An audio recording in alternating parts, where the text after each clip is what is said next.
Allez, on en vient à présent à Boni Yayi, Alphonse Moïse Soudé. Boni Yayi, nouveau président donc, du parti d'opposition, les démocrates. Depuis son accession à la tête du parti, il n'a pas vraiment communiqué dans les médias.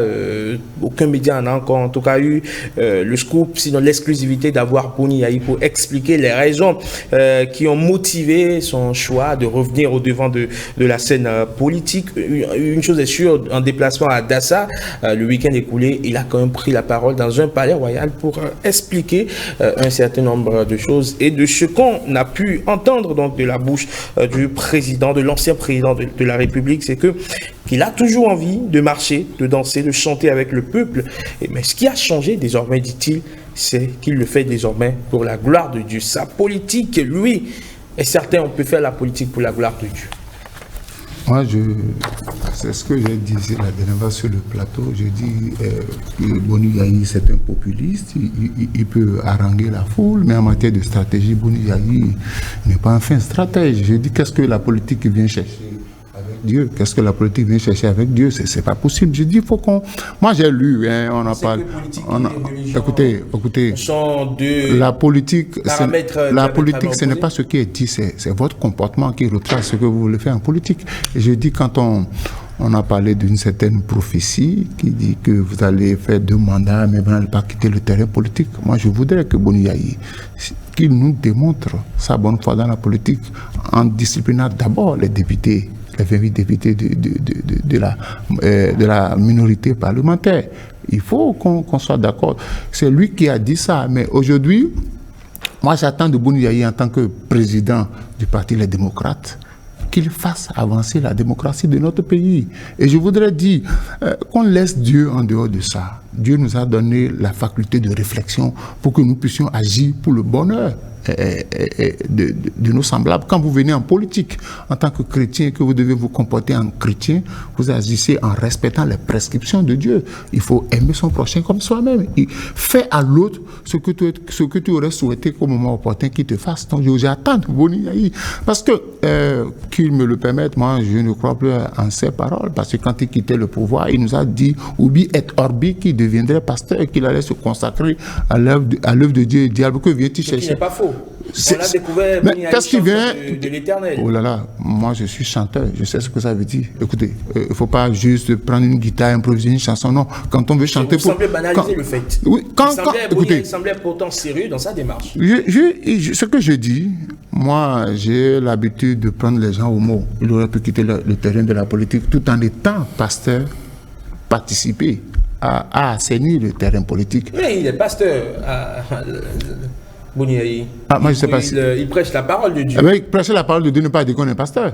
Pour être pasteur, il faut aller dans une école, il faut se faire former. Il est peut-être prédicateur, mais pasteur, non. Je dis aujourd'hui, Boni Yayi, s'il veut faire de la politique comme un chrétien, qu'il fasse la politique sainement.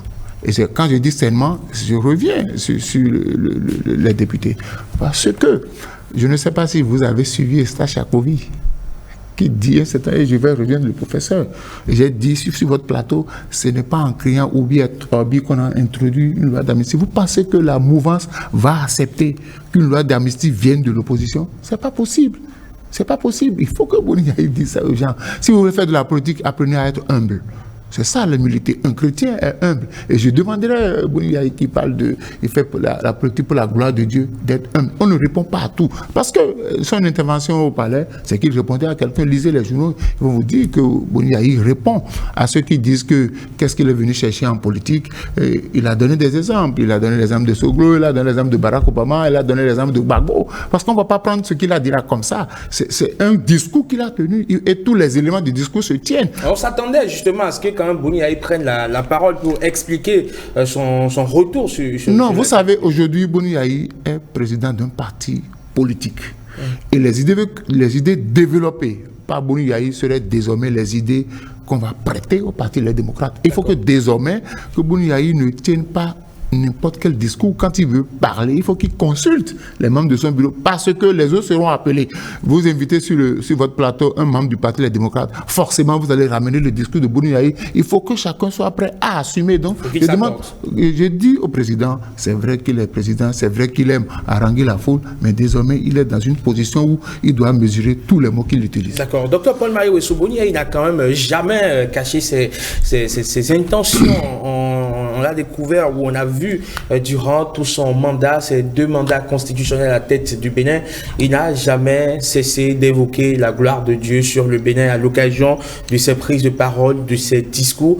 On a même vu cette image saisissante avec le président Talon, l'actuel président, alors partenaire politique en son temps, avec qui il a connu des dissensions. Le geste que tout le monde a vu en son temps, c'est le don de cette Bible au président Talon. Donc aujourd'hui, que Boni Yayi dise qu'il fait la politique pour la gloire de Dieu, ça paraît presque une évidence aux yeux de certains. Oui, une évidence, normalement, c'est une évidence, mais c'est pas aux yeux de certains, c'est aux yeux de tout le monde, parce que, comme vous le dites, il a tout le temps été dans cette approche de parler de Dieu en politique. Mais écoutez, moi, j'ai regardé un peu les images et j'ai vu revenir tous les ingrédients de fin de mandat. Vous vous rappelez, il a parcouru le Bénin, s'est promené dans le Bénin, fin de mandat, et on voyait les rois, on avait des prières chrétiennes, prières musulmanes, et seulement on n'a pas de prières de vaudou. Okay? Et on a revu tous ces éléments-là dans sa sortie. Et moi, ça me pose un problème. Ça me pose un problème parce que, comme je l'avais dit avant, Boni Yayi, c'est quelqu'un qui a de la grâce politique. Mais, écoutez, la prière, c'est vrai, il l'a dit tout à l'heure, Dieu nous a donné le Dieu pour qui il faut prier, pour pouvoir réussir les choses, pour pouvoir avoir l'Esprit Saint, comme il a dit, réussir les choses. Nous a aussi donné l'intelligence, la raison et le jugement pour discerner. Et alors, en politique, il n'y a pas que la prière. Il n'y a pas que la prière. La prière fait peut-être 30%, oui, 40%, peut-être 50%. Mais l'essentiel, lorsque cet esprit est descendu, c'est qu'il vous donne la stratégie, la technique, la politique pour pouvoir gagner tel ou tel combat politique. Et je crois que le discours abondamment tourné vers Dieu risque d'éclipser ces éléments, les éléments essentiels du combat politique qui va être mené jusqu'en 2026 et va faire de sorte que, vous voyez, comme je le dis, il faut nécessairement, Boni Yayi ne peut pas être candidat, il faut nécessairement qu'un candidat émerge de ce parti. Et donc moi, j'ai peur que le discours qu'il a actuellement soit vraiment comment dirais-je, une voile pour que le candidat du parti ne puisse pas s'exprimer pour que nous le connaissions de façon propre. Je voudrais ajouter ceci très très rapidement, que vous voyez à peu près, on l'avait dit toujours, on l'a dit toujours, et ce que nous on attend de Boni Yayi, président du parti Les Démocrates en ce moment, c'est de commencer à nous dire le processus électoral, nous rentrons dedans, et comment nous rentrons dedans, qui sont ceux qui vont être, quel est le mode de désignation du candidat du parti, etc., etc. Nous sommes en ce moment en novembre 2023, n'est-ce pas? L'élection présidentielle aura lieu le 7 décembre 2024 au Ghana. Le samedi dernier, on connaît depuis le samedi dernier les 2 candidats du NDC et du NPP qui vont s'affronter pour l'élection présidentielle. Et le NPP s'est désigné depuis juin. Le NPP s'est désigné depuis juin. C'est le NDC qui est désigné depuis juin et c'est le NPP, c'est-à-dire le parti qui est au pouvoir, qui vient de désigner son candidat. Et c'est ce que nous disons ici, c'est ce que nous demandons aux acteurs politiques. Il faut clarifier le jeu politique, il faut faire de sorte que nous puissions savoir ce qui se passe et que tout le monde puisse, les candidats soient connus bien longtemps et qu'on les connaisse dans leurs approches, ce qu'ils vont nous faire, ce qu'ils vont faire quand ils vont prendre le pouvoir, pour que nous puissions savoir, que nous ne tombions pas toujours dans cette situation où on élit quelqu'un et puis c'est après l'élection qu'on découvre qui il est, qu'est-ce qu'il veut faire, pourquoi il veut faire ça. D'accord. Francis Olo-Jatali, est-ce que le discours de Boni Yayi n'est pas aussi quand même un appel à la vertu? Dire qu'on peut faire de la politique sans pour autant s'invective et sans pour autant faire preuve d'animosité, c'est-à-dire que Boni Yayi appelle à la vertu en politique en disant que lui veut faire la politique pour la gloire de Dieu. Ben, je voulais dire en fait que nous sommes sur un terrain politique et vous savez que la politique c'est un champ de bataille. Ce champ est conflictuel, il est même à la limite polémique et il n'y a pas de cadeau. Je crois que les démocrates ont dû examiner la situation politique dans l'écosystème actuel, l'écosystème politique actuel. Ils se sont dit mais qui peut aider à faire reculer par moment le chef d'État, Patrice Talon, qui parfois fait des choix difficiles et qui ne recule devant rien. Donc, ils ont estimé dans leur casting que Boni Yayi est peut-être le seul qui peut réussir à arrêter peut-être les élans du président Patrice Talon. Donc, le voir à la tête de l'opposition, ça va peut-être discipliner un peu les différents camps politiques et le jeu va se clarifier. Bon, maintenant que des gens disent que Boni Yayi à la tête des démocrates, c'est un non-événement, j'ai bien peur parce que au moins, il faut que nous dépassions l'Autriche. Vous savez que l'Autriche, au moins, a le mérite de ne pas voir le mal et de mettre sa tête en bas pour que le mal vienne. Mais nous voyons le mal venir et nous nions que le mal existe. Il y a quand même un problème lorsque Boni Yayi prend la tête des démocrates. C'est vrai que en invitant Dieu dans le débat politique, ça biaise le débat. Mais il faut voir l'acteur. Puisque l'électorat de Boni Yayi, c'était les évangéliques pour la plupart. Vous voyez qu'autour de lui, il y avait des pasteurs. Et Boni Yayi va à l'église. Bon, donc, je comprends que dans son discours, qu'il y a une certaine ritournelle. En fait, Dieu vient par moment. Hein, que Dieu bien puisse, souvent. Mais oui, que Dieu, en fait, par moment, bien souvent, selon vous, mais que Dieu puisse l'illuminer. Parce qu'en fait, Dieu et la politique, c'est deux choses différentes. Vous pensez? Mais écoutez, vous savez que quoi que le terrain politique, c'est la chapelle? Non, parce que là-bas, à l'église, il y a le décalogue, il y a des vertus. Mais en politique, tous les coups sont possibles. On est passé de Machiavel à l'art de la guerre de Sun Tzu. Donc, c'est le résultat à travers les stratégies, et les stratégies en général, vous savez, même la victimisation, c'est aussi une stratégie. Or, est-ce que Dieu veut que vous fassiez des coups bas pour pouvoir gagner des résultats? Donc, la vertu, en fait, dont vous parlez, la vertu se retrouve dans les églises et dans les chapelles. Bon, mais ça a déserté depuis un moment, parce que l'argent a primé, l'argent comme critère de choix de la foi a plombé un peu les valeurs au niveau des églises. Bon, qu'on me pardonne. Mais sur le terrain politique, ça me paraît pas cohérent qu'on dise qu'on va promouvoir des valeurs. L'idéal, qu'on développe l'éthique.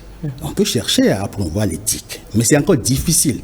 Parce que les acteurs politiques, écoutez, ils affichent des apparences. Vous savez que c'est un monde animal où on offre des parades. Et plus on peut intimider, plus on effraie, plus on peut peut-être avoir la chance de négocier et d'obtenir des gains. Donc, j'ai fait par exemple, j'ai été en 2014 rapporteur de la plateforme des forces démocratiques pour les élections crédibles et transparentes. Et pendant que nous faisions le tour des chancelleries pour les mettre au parfum de ce qui se passait au Bénin, qui était inadmissible, mais l'ambassadrice de France, ça a dit, mais que Boni Yayi, en fait, c'est vrai qu'on lui soupçonne de chercher un troisième mandat, mais pas 2 ou 3 fois que le président Hollande lui a dit non, que ce n'est pas possible. Donc, il est hors de question qu'il fasse un troisième mandat. Donc, si on veut l'affronter, d'aller avec des idées sur le terrain, l'affronter. Mais pendant qu'on était avec les Américains, je pense à Mme Amisetou Afo-Diabo, en fait, là où elle est, hein, c'est une dame qui se bat bien, c'est elle qui a dit la délégation à laquelle j'étais, avec les Américains. Ils ont dit, mais quelle formule nous avons pour encadrer l'escalade de la violence? Vous savez, donc en fait, les approches sont différentes. Donc, on n'est pas que Boni Yayi veuille bien continuer à servir dans la scène politique. Moi, ça ne me surprend pas. Donc, même en disant au pape Benoît XVI qu'il part d'office pour quitter le terrain politique, mais c'est un acteur politique qui parle. Un acteur politique, quand il parle, mais suivez mon regard. Bon, donc, quelqu'un m'a osé dire, un acteur politique majeur du Bénin a dit, mais pour ceux qui croient aux promesses électorales, ça fait leur problème. Donc, c'est un langage que ceux qui y croient. Mais oui, vous savez qu'en politique, c'est souvent difficile que les acteurs tiennent parole. D'accord. Et il faut, c'est contraint. Fréquenter régulièrement les églises ne fait pas de vous un chrétien. Non, je sais. Oui, mais ça, je sais. Hein, parce que, écoutez, je ne veux pas faire le débat sur les chrétiens. On est là, mais vous savez, messieurs, on est là sur une fibre assez sensible. Oui. La religion, et on sait, Kalmas l'a dit, la religion est l'opium du peuple. Et donc, convoquer la religion en politique, est-ce que ce n'est pas aussi une stratégie politique? Oui, c'est une stratégie. Écoutez, beaucoup s'appuient sur les paroisses. Excusez-moi. Beaucoup s'appuient sur les paroisses pour recruter les électeurs. Bon, moi, ce que je voudrais que le président Boni Yayi fasse, et bien sûr, il a évoqué un peu en parlant de ce que, de ceux qui pensent que le président Talon et le président Boni Yayi ont fini leur affrontement et que non, mais c'est maintenant que l'affrontement aura lieu. Mais ce qui est important que les deux doivent retenir, c'est quel Bénin nous laissons derrière nous. Parce que, à l'issue de cet affrontement, il faut nécessairement qu'émergent, peut-être derrière eux, les forces qui vont demain gouverner le Bénin, et gouverner le Bénin dans une compétition saine. D'accord, très bien. Alors, si vous permettez, on va faire un break pour partager avec vous les avis des internautes. Je fais la politique pour la gloire de Dieu. Que pensez-vous de ces propos de Boni Yayi qui explique ainsi les raisons de son accession à la tête du parti Les Démocrates? Vous avez été nombreux à laisser vos avis, vos réactions au travers de nos différents canaux digitaux, Facebook et X, anciennement Twitter donc. Et Maurice Tantan a fait la synthèse pour relever donc pour nous la substance de ces avis. Bonjour à vous Maurice Tantan. Bonjour à vous également Herman Rodrigue Amégan. Bonjour à tous et bonjour à toutes les réactions des internautes à la question du jour de ce lundi 6 novembre 2023 vont dans deux sens essentiellement on va dire. Le premier est que le discours de Boni Yayi est purement propagandiste selon ces internautes donc qui pensent ainsi. L'ancien président utilise donc une rhétorique qui vise à plaire à une certaine frange de la population de notre pays. Et pour d'autres, ils ne comprennent pas que Boni Yayi prenne la tête du parti Les Démocrates. Certains estiment qu'il aurait dû rester à sa place de président d'honneur pour faire valoir sa sagesse dans ce pays. Voilà donc essentiellement ce que les internautes ont pensé de la question du jour. On va voir dans les détails ce qu'ils nous ont laissé comme avis sur la toile. Je vais commencer cette fois, une fois n'est pas coutume, je vous l'ai dit, par Twitter, nouvellement appelé X, et je dis la réaction de Hermé Yonofon qui dit « La gloire de Dieu, c'est que tous ses enfants soient libres et heureux. Je ne sais pas si les Béninois sont en esclavage dans leur propre pays. Devons-nous comprendre que les autres ne font pas la politique pour la gloire de Dieu, sinon pour la gloire de qui le font-ils » s'interroge cet internaute en réaction à la question du jour. Autre commentaire, toujours sur la plateforme Insta, Christian Kwaku nous dit c'est juste de la comédie cette histoire. Yayi Boni est mort sur le plan politique, c'en est fini pour lui et son parti va connaître le même sort d'ici à là, estime Christian Kwaku qui a réagi sur Ins. Peggy Kwasu dit cela ne m'inspire rien du tout. En quoi glorifie-t-il Dieu à travers la politique, s'interroge cet internaute qui dit ceci n'est qu'une manière d'emballer les citoyens aveugles. S'il veut glorifier Dieu, il n'a pas besoin de politique à moins qu'on ne parle du même Dieu. Après, nous sommes dans un pays démocratique et il est totalement libre, conclut Peggy Bossou. On va maintenant faire le tour de Facebook. 3 commentaires de ce côté-là également. Roscoe Toti nous dit en politique, Boni Yayi est un vrai attaquant de pointe. Il utilise juste une phrase pour faire la propagande. À travers sa déclaration, il tente de signifier qu'il n'a pas forcé pour être à la tête de son parti et que cela vient de la gloire de Dieu. Il veut aussi faire comprendre aux autres partis politiques qu'il fait la volonté de Dieu, tente donc d'expliquer Roscoe Toti.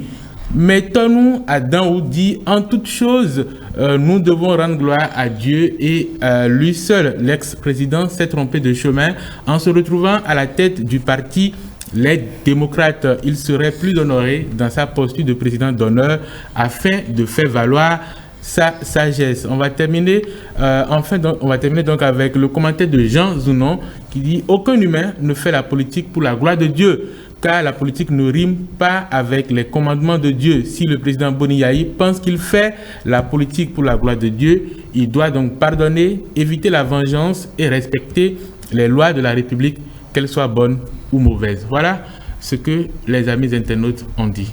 Merci beaucoup à vous, Maurice Tantan. Vous passez une excellente journée de lundi et je vous souhaite une bonne semaine de travail. Nous serons ensemble par ici pour évidemment la lecture des avis des internautes. À demain. À demain, Maurice Tantan. Allez, messieurs, on va refermer évidemment ce chapitre lié à Boni Yayi et sa mission messianique, on va l'appeler ainsi. Non, mais en politique, oui, il faut dire que Dieu est plus manipulé que manipulateur. N'est-ce pas? Que les politiciens laissent Dieu là où il est. Mais, je vous rappelle, le terrain religieux est un terrain dangereux. Oui. Que vous souviennent que ce sont des pasteurs, 15 pasteurs qui se sont réunis pour déjà appeler un candidat.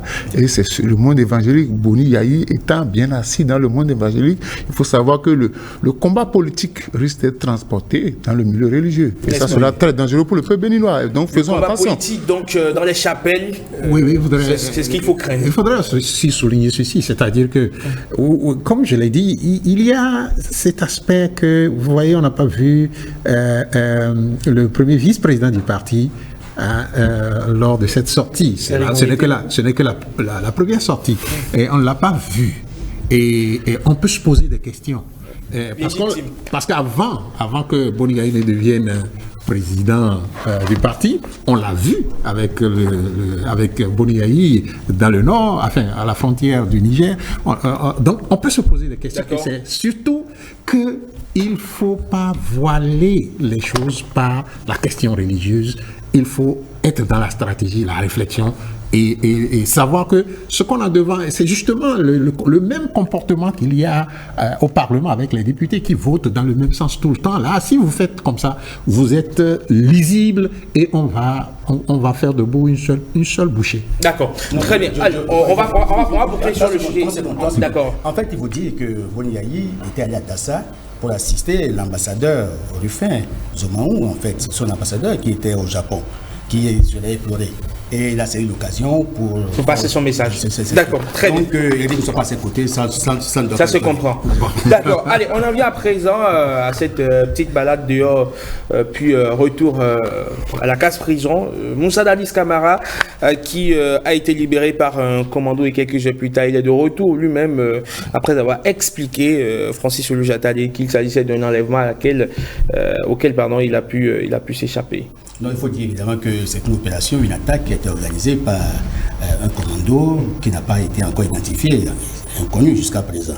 Et ce qui est curieux, c'est que les membres du commando ne se sont pas trompés de cellule. Ça veut dire, a priori, ils connaissaient la cellule de Dadis Camara. Donc, c'est des gens qui ont organisé l'exfiltration de Dadis Camara et de certains de ses co-détenus. Claude Pivi et Blaise Goumou. Ben oui, si. Mais curieusement, c'est que alerter l'armée régulière a quadrillé toute la ville, les frontières terrestres et aériennes ont été fermées, ils ont organisé la battue et puis ils ont fini par prendre quelques-uns et Dadis lui s'est rendu après avoir échangé avec son avocat. Bon, maintenant, la suite, c'est que quels sont les motifs de cette intervention et quels sont les buts, la finalité visée. Toute la question est là. Et que deviendront en fait les membres du commando? Parce que... Radié. Écoutez... Parce qu'on a reconnu des bérets rouges selon donc, les dernières informations. Toutes ces personnes qui se situeraient donc, sur la chaîne de commandement ont été virées, radiées donc, de l'armée, des personnes identifiées donc, par des vidéos. Le chef de la junte au pouvoir, le colonel Mamadi Doumbouya, a décidé donc, de les radier. Et d'ailleurs, Claude Pivi, lui-même colonel de l'armée, est désormais radié. On parle de plus de 80 personnes. Vous savez qu'il n'y a pas une cohésion au sein de l'armée guinéenne. Donc le problème reste l'Est encore tout entier. D'accord. Alors, Alphonse Moïse Soudé, comment est-ce qu'on peut avoir autant accès à la zone, on parle de la zone la plus sécurisée de Conakry, est-ce qu'il y aurait-il des frictions déjà au sein de l'armée? Vous savez, moi, ça m'a fait peur qu'on est assis assez facilement à la zone sécurisée. Et puis, le drame, le président vient de radier 80. Attention, quand vous voulez radier des hauts gradés de l'armée, il faut faire attention. Il lui-même n'est plus en sécurité. Si déjà les gens ont eu assez facilement à cette zone-là, ils sont allés prendre des prisonniers qu'on surveillait, ça pose un problème. Ça veut dire que... Est-ce que c'est une évasion ou un enlèvement? Moi, je dis que c'est un test. On a testé. Est-ce que vous pensez que Moussa Dadis Camara a voulu juste faire une petite démonstration de ce dont il est capable? J'estime qu'il a fait une démonstration pour dire aux gens que... Non, je ne parlais pas de ça, parce qu'en fait... Non, écoutez, nous sommes sur... Qu'il ne savait pas où est-ce que les ravisseurs l'ont... C'est la preuve qu'il n'était pas dans l'intelligence de l'opération. C'est certainement un commando favorable, en fait. Mais il ne nous a pas dit lui-même comment il a pu fuir pour se retrouver en prison. Écoutez... comment est-ce que Dadis Camara s'estirpe si facilement un commando qui a pu intégrer une prison pour aller faire une opération? Je dis, on a fait un test à la sécurité, non seulement sécurité d'État, mais à la sécurité de la prison. Et quand on a essayé, on a radié 80 de l'armée. Ça peut revenir. Le président sait pourquoi il l'a fait. Des gens ont été formés pour ça. Et je crois que son pouvoir est en train de vaciller. Il n'a qu'à faire attention. Est-ce que c'est une brise qui annonce la tempête? Bah, écoutez, vous connaissez bien Dadis Camara, hein, les Dadis show, vous voyez à peu près. Dadis Camara demeurera un personnage extraordinaire dans la politique guinéenne. Rappelez-vous que c'est lui-même qui est revenu en Guinée pour se faire juger, pour se rendre et se faire juger. Alors, donc, moi, je trouve que je vais aller peut-être dans le sens de ce test du dispositif sécuritaire pour démontrer qu'en fait, on se montre tout puissant, mais il y a des failles. Il y a des failles. Et le colonel Doumbia, me semble-t-il, doit rentrer en lui-même. Parce que je le trouve trop dehors. Il n'a qu'à rentrer en lui-même. Et c'est ça ce que je dis souvent, la réflexion autour de ce que l'on fait. Et que Dadis, rappelez-vous tout ce qu'il a dit dans le procès. Vous voyez comment il est. Lui, il se sent à l'aise. Il s'est rendu encore à l'aise. Vous voyez à peu près. Donc, quel détenu ne jouirait pas d'une évasion, même si ça n'a pas été de sa propre volonté? Moi, en fait, vous savez que le premier qui est descendu et qui a dit qu'il voulait faire ses besoins, lui, il a appelé automatiquement son avocat qui lui a dit: ah non, il faut retourner parce que là, ça va aggraver. Parce que pénalement, vous augmentez encore vos chefs d'accusation. Et je crois que cet avocat a joint Dadis et ils ont échangé. Moi, je ne suis pas dans la dynamique de dire que c'est un test de la sécurité. Non, ouais, des officiers, un commando qui va vouloir faire un test du dispositif. Non, il veut agir. Ou il quitte la prison pour la primature, en fait, pour la présidence de la République. En fait, la loi est 3P. En fait, il est prisonnier, pénitencier, et puis maintenant il prend le pouvoir, puisque Dadis a été arrêté dans sa course. Il a voulu être président en trahissant, en fait... Francis, comment Dadis Camara a pu s'échapper facilement des mains de ses ravisseurs? C'est aussi simple que ça. Je dis, on a testé Doumbia. Si le président ne fait pas attention, la prochaine fois, ça sera son tour au palais. Qu'il fasse attention. Encore que les ravisseurs, comme vous le dites, ont eu accès à cette zone-là si facilement. Oui, mais commando ou pas, quand vous avez un dispositif sécuritaire. Vous croyez qu'ils vont prendre le risque de tester un dispositif? Demandez à un militaire si on peut avoir accès. Quand le chef de l'État béninois sort, on ne s'amuse pas dans le dispositif sécuritaire. Maintenant, lui, il a pu s'extirper, il est revenu tranquillement, s'asseoir en prison. Écoutez, il a pu s'échapper, en s'échappant, il n'a même pas reçu une balle au pied ou bien rien. Il est venu intact comme ça. Et vous dites que bon, c'est un test. Dadis est un vrai comédien. Et moi, j'ai les daddy shows que je regarde souvent. Et vous pouvez le voir, quoi. C'est un vrai comédien. Et on ne peut pas le maîtriser. C'est ce qu'on demande aux politiciens du Bénin. C'est-à-dire, si vous voulez vraiment pouvoir gagner sur la stratégie, il faut être imprévisible. Très bien. Allez, messieurs, on va suivre cette situation guinéenne de très près pour voir ce qu'il en adviendra les prochains jours. Merci beaucoup à vous, Francis Lejatale. Comme toujours, ça a été un bonheur. Merci, Dr Paul Barry-Wissou. Merci, Alphonse Moïse-Soudé. On se dit à lundi prochain, si Dieu le veut. Merci beaucoup. Et voilà qui vient mettre un terme, évidemment, au forum de discussion de ce lundi. Encore deux derniers rendez-vous, les sports de Blaise Adampo juste après la revue de presse de Marcel Arrossi pour boucler la boucle. À tout de suite.